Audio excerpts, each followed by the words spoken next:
പിണറായി വിജയന് ഒരു hidden agenda ഉണ്ടായിരുന്നു തനിക്കു ശേഷം. അപ്പോഴാണ് ഈ BJP-യിലേക്കുള്ള പലായനം ആരംഭിക്കുന്നത് എന്നത്. CPM-ന്റെ പ്രവർത്തകന്മാരാകെ പറയുന്ന ഒരു കാര്യമുണ്ട്. ഒരിക്കലും ഒരു തുടർ ഭരണം CPM-നെ സംബന്ധിച്ച് കിട്ടാൻ പാടില്ലായിരുന്നു എന്നാണ്. മറ്റാരുണ്ട് LDF അല്ലാതെ എന്ന് പറയുമ്പോൾ കേരളത്തിലെ ജനങ്ങൾ ഇവരുണ്ട് എന്ന് പറഞ്ഞിട്ടാണ് UDF-നെ കാണിച്ചു കൊടുത്തത്. ഇന്നത്തെ രാഷ്ട്രീയ സാഹചര്യങ്ങൾ വിലയിരുത്തുമ്പോൾ പ്രധാനമായും കേരളത്തിലെ രാഷ്ട്രീയം നോക്കുമ്പോൾ CPM-നെ കുറിച്ച് പറയാതിരിക്കാൻ കഴിയില്ല. അവസാനത്തെ തുരുത്തായ കേരളം കൂടി നഷ്ടപ്പെട്ടിട്ട് 1 മാസം കഴിഞ്ഞിരിക്കുന്നു. സത്യത്തിൽ തിരിച്ചു വരാനുള്ള ഒരു പണിയും CPM എടുക്കുന്നില്ല എന്നുള്ളത് മാത്രമല്ല, പ്രതിപക്ഷം എന്നുള്ള നിലയിൽ പ്രതിപക്ഷ നേതാവിനെ സൃഷ്ടിച്ചതും വലിയൊരു തെറ്റായി പലരും കാണുന്നു. അതിനപ്പുറത്ത് ആ ഒരു നിലവാരത്തിലേക്ക് അവർ എത്താതിരുന്നാൽ ഈ CPM-ൻ്റെ അവസ്ഥ എന്തായിരിക്കും?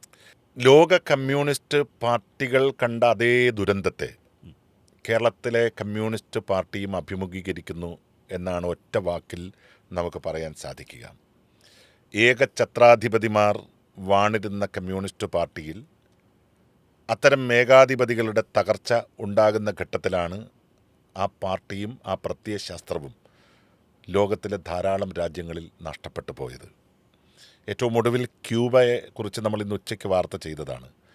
ആ ക്യൂബ പോലും പുതിയ കാലഘട്ടത്തിൽ പ്രൈവറ്റൈസേഷൻ എന്ന് പറയുന്ന ഒരു മേഖലയിലേക്ക് പ്രവേശിക്കാൻ തീരുമാനിച്ചിരിക്കുന്നു. ആ ഒരു സന്ദർഭത്തിലാണ് ഇന്ത്യ മുഴുവൻ ദുർബലമായി നിൽക്കുന്ന കമ്മ്യൂണിസ്റ്റ് പാർട്ടിയുടെ കേരളത്തിലെ അവസ്ഥയെക്കുറിച്ച് നമ്മൾ സംസാരിക്കുന്നത്. CPM-ന്റെ പ്രവർത്തകന്മാരാകെ പറയുന്നൊരു കാര്യമുണ്ട്. ഒരിക്കലും ഒരു തുടർ ഭരണം CPM-നെ സംബന്ധിച്ച് കിട്ടാൻ പാടില്ലായിരുന്നു എന്ന്. 5 വർഷം മാത്രമാണ് പിണറായി സർക്കാർ ഇവിടെ ഭരിച്ചിരുന്നെങ്കിൽ ഇന്നത്തെ CPM അനുഭവിക്കുന്ന ദുരന്തം അവർക്ക് അഭിമുഖീകരിക്കേണ്ടി വരില്ല. ഇന്നെന്താ, നേതാക്കന്മാരുടെ കോൺഫിഡൻസ് സമ്പൂർണ്ണമായിട്ടും നഷ്ടപ്പെട്ടിരിക്കുന്നു. ഏതെങ്കിലും ഒരു വിഷയത്തിൽ വളരെ കൃത്യതയോടുകൂടി പ്രതികരിക്കാൻ കഴിയുന്ന ഒരാത്മശേഷിയുള്ള നേതാക്കന്മാർ CPM-ന്റെ മുൻനിരയിൽ കാണാനില്ല. AKG സെൻറ്ററിൻ്റെ ചരിത്രത്തിലാദ്യമായി സംസ്ഥാന സെക്രട്ടറിയെ മാറ്റി M സ്വരാജ് പത്രസമ്മേളനം നടത്തുന്ന വാർത്താ സമ്മേളനം നടത്തുന്ന കാഴ്ച പോലും നമ്മൾ കഴിഞ്ഞ ദിവസങ്ങളിൽ കണ്ടു. കാരണം സബ്ജക്റ്റ് ഓറിയൻറ്റഡായി മാധ്യമങ്ങളുടെ മുമ്പിൽ വിഷയം അവതരിപ്പിക്കാൻ കഴിയുന്ന ഒരു സംസ്ഥാന സെക്രട്ടറി CPM-നെ സംബന്ധിച്ചിട്ടില്ല എന്ന് അവർ തന്നെ സമ്മതിക്കുന്നതായിരുന്നു ഈ വാർത്താ സമ്മേളനങ്ങൾ. മറ്റൊരു പ്രധാനപ്പെട്ട കാര്യം പവി സൂചിപ്പിച്ചതുപോലെ പിണറായിയുടെ നേതൃത്വമാണ്.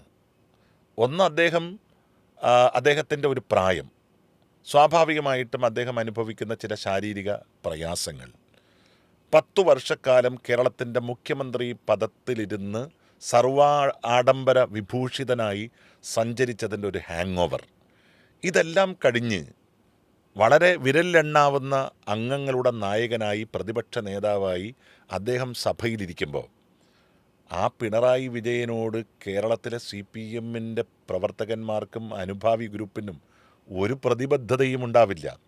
കാരണം നമ്മൾ അറിയേണ്ടത്, ഈ തെരഞ്ഞെടുപ്പിൽ UDF-നെ വിജയിപ്പിച്ച ഏറ്റവും വലിയ പാർട്ടി ഏതാണെന്ന് ചോദിച്ചാൽ ഞാൻ പറയും CPM-ആണ്.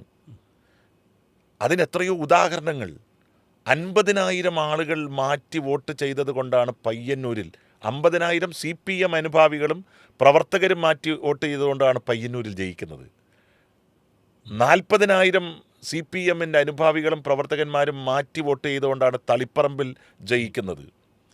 20,000-ലധികം വരുന്ന CPM-ൻ്റെ പ്രവർത്തകന്മാരും അനുഭാവികളും മാറ്റി വോട്ട് ചെയ്തതുകൊണ്ടാണ് തൃക്കരിപ്പൂരിൽ UDF ജയിക്കുന്നത്. അപ്പോൾ കേരളത്തിലെ ലക്ഷക്കണക്കിന് വരുന്ന CPM അനുഭാവികളും പ്രവർത്തകന്മാരും ഈ തെരഞ്ഞെടുപ്പിൽ ആർക്കെതിരെയാണ് വോട്ട് ചെയ്തത്? അത് മനസ്സിലാക്കാൻ CPM-ന് ആവാഞ്ഞിട്ടല്ല. പക്ഷേ പൂച്ചക്കാര് മണികെട്ടും എന്ന് പറയുന്നത് പോലെ പിണറായിയോട് ആര് സംസാരിക്കും എന്നുള്ളതാണ് വലിയ ചോദ്യം. ആ ചോദിക്കേണ്ടത് സംസ്ഥാന സെക്രട്ടറിയാണ്.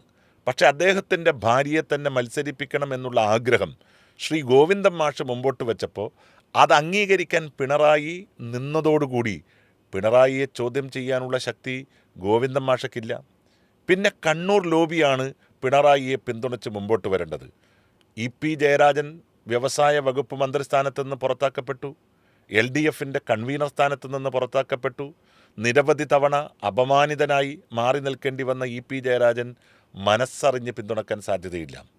പി ജയരാജൻ എന്ന് പറയുന്ന കണ്ണൂർ ജില്ലയിലെ ചന്താരകം, ആ ചന്താരകത്തെ CPM-നകത്ത് എത്രത്തോളം ഒതുക്കാൻ സാധിക്കുമോ അത്രത്തോളം ഒതുക്കി വെച്ചു പിണറായി വിജയൻ. പിന്നെ ആരാണ്? തോമസ് ഐസക്കാണോ? ആ തോമസ് ഐസക്കിൻ്റെ സ്ഥിതിയും ജി സുധാകരൻ്റെ സ്ഥിതിയിൽ നിന്ന് ഒട്ടും വ്യത്യസ്തമായിരുന്നില്ല. അപ്പോൾ സ്വാഭാവികമായും പിണറായി വിജയനെ അനുകൂലിക്കുന്ന ഒരു അനുചര വൃന്ദം അല്ലാതെ അതിനപ്പുറത്തേക്ക് ഒരു വലിയ ക്യാൻവാസിൽ നിൽക്കുന്ന കേരളത്തിലെ CPM-ൻ്റെ അനുഭാവികളും CPM-ൻ്റെ മെമ്പർമാരും ഇപ്പോൾ കൂടെ നിൽക്കുന്നില്ല. അവർ വലിയ തകർച്ചയെ ഇപ്പോഴും അഭിമുഖീകരിച്ചു കൊണ്ടിരിക്കുകയാണ്.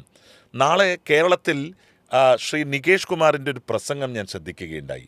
അദ്ദേഹം പറഞ്ഞത് 2029 ലോക്സഭാ തെരഞ്ഞെടുപ്പിൻ്റെ റിസൾട്ട് ഞാൻ ഇപ്പോൾ പറയാം എന്നാണ്. നികേഷ് കുമാർ CPM-നെ സംബന്ധിച്ചിട്ട് ആരുമല്ല.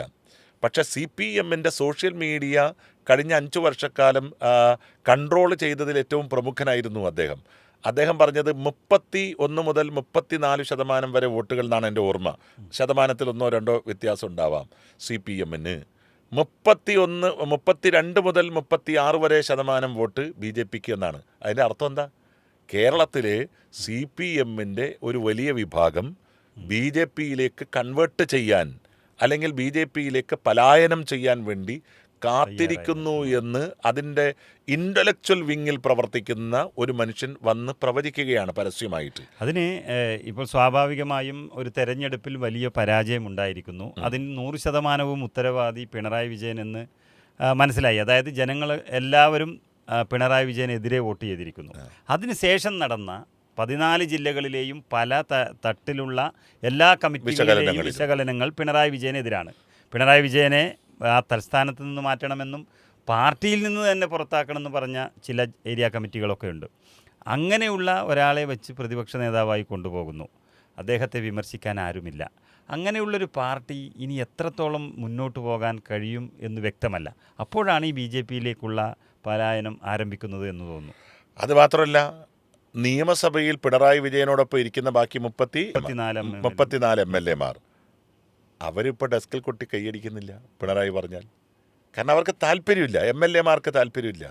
കാരണം അവരെല്ലാം ബാക്കി വരുന്ന CPM-ൻ്റെ അനുഭാവികളുടെ ഒക്കെ ഒരു പ്രതിരൂപമാണ് അവിടെ ഇരിക്കുന്നത്.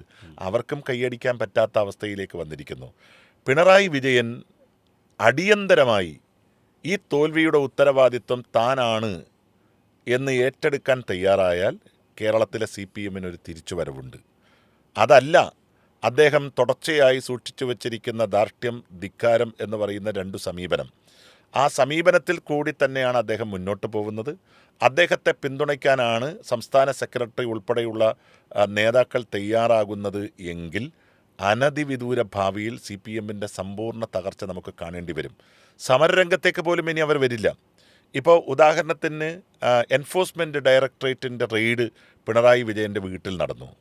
ആ വീട്ടിൽ നടക്കുമ്പോൾ എല്ലാവർക്കും അറിയാം ഈ റെയ്ഡ് നടക്കുന്നത് പിണറായിക്കെതിരെയല്ല, അദ്ദേഹത്തിൻ്റെ മകൾ വീണ വിജയനെതിരെ, അതുപോലെ തന്നെ എക്സാലോജിക് സൊല്യൂഷൻസ് എന്ന് പറയുന്ന കമ്പനിയുമായി ബന്ധപ്പെട്ട കരിമണൽ കർത്തയുമായി ബന്ധപ്പെട്ട വിഷയത്തിലാണ് അന്വേഷണം നടക്കുന്നത്. വീണയുടെ അക്കൗണ്ടുകളാണ് മരവിപ്പിക്കാൻ വേണ്ടി പോകുന്നത്. ചോദ്യം ചെയ്യാൻ വിളിക്കുന്നത് വീണയായിരിക്കും എന്ന് അറിഞ്ഞിട്ടും ഒരുപാട് അണികളെ തെറ്റിദ്ധരിപ്പിച്ച് കൊണ്ടുവന്നു. അവർ എൻഫോഴ്സ്മെൻറ്റ് ഡയറക്ടറേറ്റിൻ്റെ വാഹനങ്ങൾ തല്ലിത്തകർത്തു. ഇതുമായി ബന്ധപ്പെട്ട കേസിൻ്റെ ആഴവും പരപ്പും എത്രമാത്രമാണ്? ഇനി നാളെ ഏതെങ്കിലും ഒരു രംഗത്ത് പിണറായി വിജയനെ പ്രൊട്ടക്റ്റ് ചെയ്യാൻ ഏതെങ്കിലും അണികൾ, ഏത് ജീവിതം മുന്നോട്ട് കൊണ്ടുപോകണം എന്നാഗ്രഹിക്കുന്ന അണികൾ ആരെങ്കിലും 10 വർഷം വരെ തടവ് ലഭിക്കാവുന്ന ശിക്ഷയാണ്. അപ്പോൾ കുറ്റമാണ്. അപ്പോൾ അങ്ങനെ ഒരു ഘട്ടത്തിലാണ് CPM ഇപ്പം നിൽക്കുന്നത്. നാളെ ഒരു സമരസംഘടന എന്നുള്ള രീതിയിലാണ് CPM എപ്പോഴും വളർന്നു വന്നിട്ടുള്ളത്. SFI, DYFI, CITU, അതുപോലെ തന്നെ CPM. പക്ഷേ കഴിഞ്ഞ 10 വർഷക്കാലം ഭരണത്തിൻ്റെ സുഖലോലുപതയിൽ ആറാടിയ ഈ പോഷക സംഘടനകളോ അല്ലെങ്കിൽ അനുബന്ധ സംഘടനകളോ ഒരു സമരസംഘടന എന്നുള്ള രീതിയിലേക്ക് വരാൻ ഇപ്പം മടിച്ചു നിൽക്കുകയാണ്. അവർക്ക് സമരം ചെയ്ത പാരമ്പര്യമുള്ള ലീഡേഴ്സ് ഇപ്പോൾ ആ കൂട്ടത്തിൽ എവിടെയുമില്ല.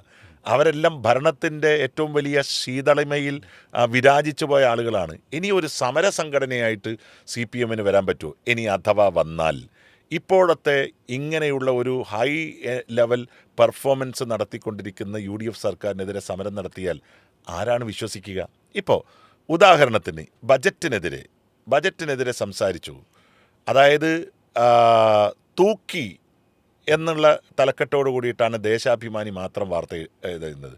പക്ഷേ ബാക്കി കേരളത്തിൽ നിന്ന് പുറത്തിറങ്ങുന്ന എല്ലാ പത്രങ്ങളുടെയും തലക്കെട്ട് UDF സർക്കാരിന് അനുകൂലമായിരുന്നു എന്നുള്ളതാണ്. അപ്പോൾ ഒരു ബജറ്റിനെ പോലും ചോദ്യം ചെയ്യാൻ പറ്റാത്ത രീതിയിൽ LDFും പ്രത്യേകിച്ച് CPMും നിൽക്കുകയാണ്. കാരണം അവർ ഉണ്ടാക്കിയ കടക്കണി, ആ കടക്കണി കേരളത്തിൽ അതിഭീകരമാണ് എന്ന് ധവളപത്രത്തിലൂടെ കേരളത്തിലെ പൊതുജന സമക്ഷം അവതരിപ്പിക്കുന്ന കാര്യത്തിൽ UDF വിജയിച്ചു. ആ പൊതുകടം ഉണ്ടാക്കിയത് എന്തിനു വേണ്ടിയാണ്? ഒരു മെഗാ പ്രോജക്റ്റ് പോലും 10 വർഷത്തിനുള്ളിൽ ഈ കേരളത്തിൻ്റെ മണ്ണിൽ ഉണ്ടാക്കിയെടുക്കാൻ ഇടതുപക്ഷ ജനാധിപത്യ മുന്നണിക്ക് കഴിഞ്ഞില്ല. ഇപ്പോൾ ഉമ്മൻചാണ്ടിയുടെ സർക്കാരിൻ്റെ കാലത്ത് നോക്കിക്കഴിഞ്ഞാൽ വിഴിഞ്ഞം പദ്ധതി, അന്താരാഷ്ട്ര വിമാനത്താവളം കണ്ണൂരിൽ, കൊച്ചി മെട്രോ എന്നൊക്കെ എണ്ണി പറയാൻ കഴിയുന്ന ഒരുപാട് പ്രോജക്റ്റുകൾ, 14 ജില്ലകളിലും മെഡിക്കൽ കോളേജുകൾ എന്നൊക്കെ പറയാൻ സാധിക്കും. അങ്ങനെയുള്ള ഒറ്റ മെഗാ പ്രോജക്റ്റുകൾ പോലും ചെയ്യാത്ത ഇടതുപക്ഷ ജനാധിപത്യ മുന്നണിയിൽ ധൂർത്തപുത്രന്മാരുടെ അഴിഞ്ഞാട്ടമാണ് 10 വർഷം നടന്നത് എന്ന് പറഞ്ഞാൽ ആർക്കും അതിനെ നിഷേധിക്കാൻ സാധിക്കില്ല. അതുമാത്രമല്ല, എത്ര പേഴ്സണൽ സ്റ്റാഫുകളെയാണ് എടുത്തത്? 2.5 വർഷം പൂർത്തിയായ പേഴ്സണൽ സ്റ്റാഫ് അംഗങ്ങളെ മുഴുവൻ പിരിച്ചുവിടുന്നു. അതിനുശേഷം വീണ്ടും അത്ര തന്നെ ആളുകളെ കൊണ്ടുവന്ന് 2.5 വർഷം കൊടുക്കുന്നു. എന്തിനു വേണ്ടിയിട്ടാണ്? ഇവർക്ക് മുഴുവൻ പെൻഷൻ കിട്ടാനാണ്. അപ്പം എങ്ങനെയാണ് ഈ പബ്ലിക് പ്രോപ്പർട്ടി ഇല്ലാതാക്കുക, എങ്ങനെയാണ് പൊതുഖജനാവിൻ്റെ പണം അടിച്ചു മാറ്റുക എന്നുള്ള കാര്യത്തിൽ വളരെ ശാസ്ത്രീയപരമായിട്ടുള്ള അജണ്ട നടപ്പിലാക്കി മുന്നോട്ട് പോയ ഒരു സർക്കാരിൻ്റെ പ്രതിനിധികൾ തന്നെ പ്രതിപക്ഷത്തെ നയിക്കാൻ വന്നാൽ അവരെ സ്വീകരിക്കാൻ കേരളം തയ്യാറായില്ല. പ്രത്യേകിച്ച് ഇടതുപക്ഷ ജനാധിപത്യ CPMനകത്ത് പിണറായി കഴിഞ്ഞാൽ ഏറ്റവും വലിയ ഒരു പരിവേഷം അതിൻ്റെ അണികൾ നൽകിയിരുന്നത് ശൈലജ ടീച്ചറാണ്. ആ ശൈലജ ടീച്ചറെ ഒരിക്കലും വിജയിക്കില്ല എന്ന് പറഞ്ഞ വടകരയിൽ കൊണ്ടുപോയി ഷാഫിക്കെതിരെ മത്സരിപ്പിക്കുന്നു. കാഫിർ സ്ക്രീൻഷോട്ട് ഉൾപ്പെടെയുള്ള വിഷയങ്ങൾ ഉണ്ടാകുന്നു. 1 ലക്ഷത്തിലധികം വോട്ടിന് അതിദാരുണമായിട്ട് അവർ പരാജയപ്പെടുന്നു.